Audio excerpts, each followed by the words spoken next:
I recently got this error on my Tesla, which is sort of the kiss of death because it means that the car will not drive.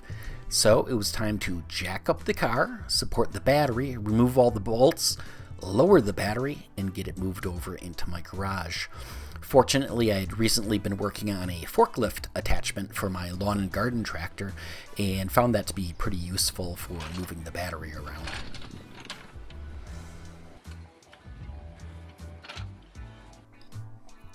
Officially, the forklift is only rated for 750 pounds. After all, it's only connected to a garden tractor. The other thing is that we are moving the pack lengthwise, and it is over 6 feet long. So that's just too far for the forks anyways. Besides that, the battery pack is around 1,200 pounds. So what we did was support one end of the battery with the forklift, and the other end with a hydraulic table that has casters on it, which is rated at 1,000 pounds.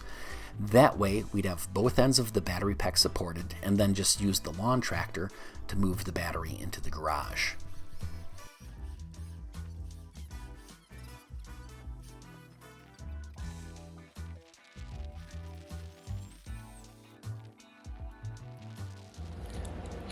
Okay, I just got this 2013 Tesla Model S battery pack off the car.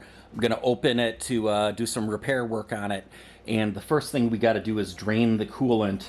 And these cars were designed that you could do like a quick swap of the battery packs. So there's a quick release on the coolant line connectors here, and this goes all through the battery to keep all the cells at the right temperature. So this here is actually the matching part from the car. Not this car though, this was just bought separately to use as an adapter for doing this. And we've got some hose that's 1 inch on the outside, 3/4 inch on the inside. And I'm just gonna stick this on here. Now it's spring loaded, so I don't know how well that's gonna stay on all by itself. So I'm gonna use a strap here to try to hold that in place.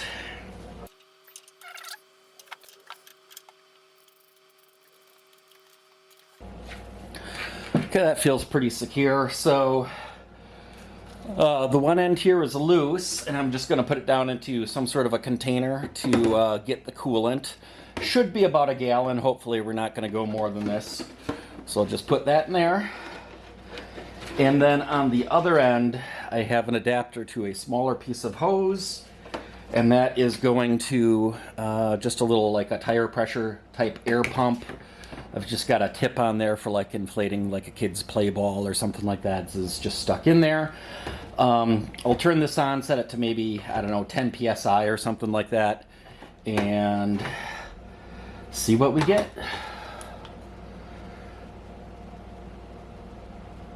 Okay, that's 10 psi. Here's our jug. Let's try it. Whoa. Okay. So this automatically stops when you hit the pressure. So I'll turn that up a little bit. Clear tube. We can see we got some coolant coming out here. So I'll turn the pressure up a little more. And I'm not doing this with my big air compressor because, dear God, who knows what I would do with that. Let's try 20 psi.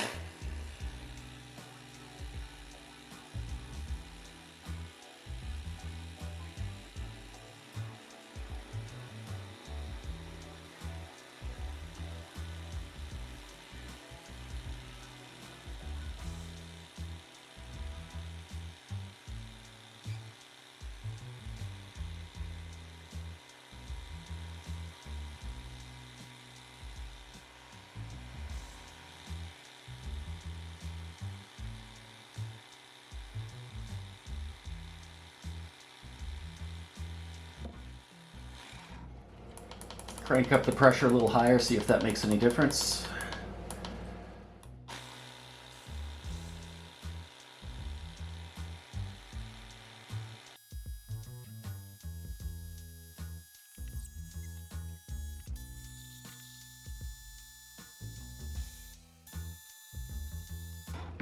Okay, well, I'm definitely not going to get all of it out, but I filled up the gallon container. Ah, where'd my milk cap go? So I got a solid gallon out of there. Plus, I meant to have a little plastic trash can handy as my backup, and I don't know where I set it. So in this other one here, I got a little more too. So a little more than a gallon of coolant out. So now I should be able to take all this off and start working on taking out the screws.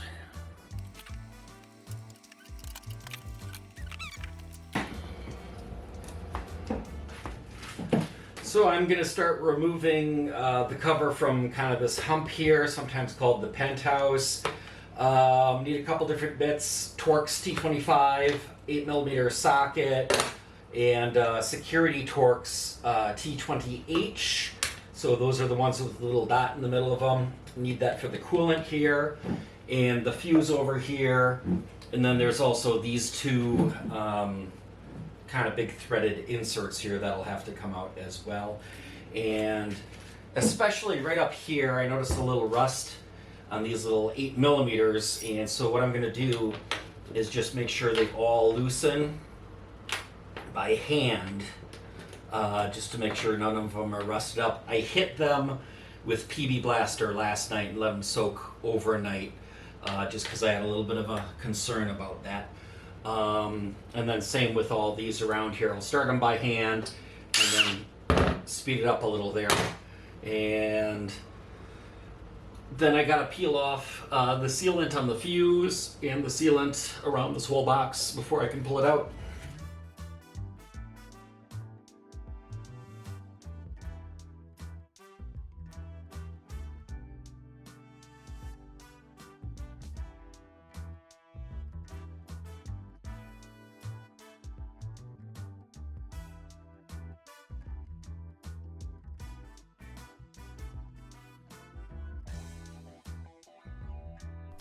Now there is quite a bit of sealant around the fuse cover here. The reason why is I got the car about a year ago as a non-operating vehicle, and the reason why was the fuse cover rusted away and water got in there. So I dried it out, I made a new cover and made sure to caulk it on real well so that I wouldn't have that problem again.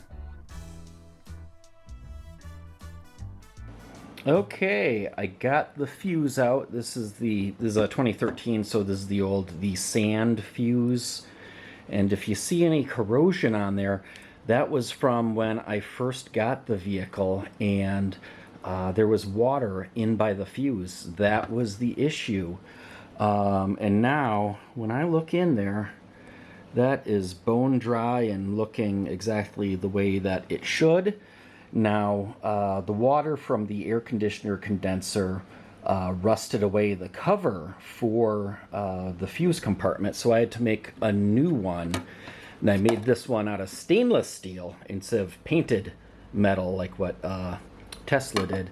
And on the back of it, it is still, it's like a mirror, shiny. I did nick a little bit of gasket while pulling that off, so I'll have to, get all the sealant cleaned away and everything and make sure it's appropriately sealed when I put it back together. But fuse box and cover. Even after all the screws are pulled out, there's still this caulked seam to deal with. I just used a regular palette knife for this to cut the caulk, and the other thing I made sure to do was just not go in too deep, only go in deep enough just to cut through the caulk. So after a whole lot of work cutting away at all the sealant all the way around here, prying it up, push down here because that's sealed up too.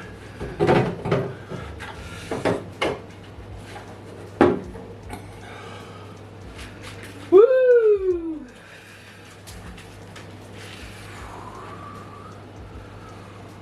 Man, that's some good sealant. And then that's what the underside of that looks like.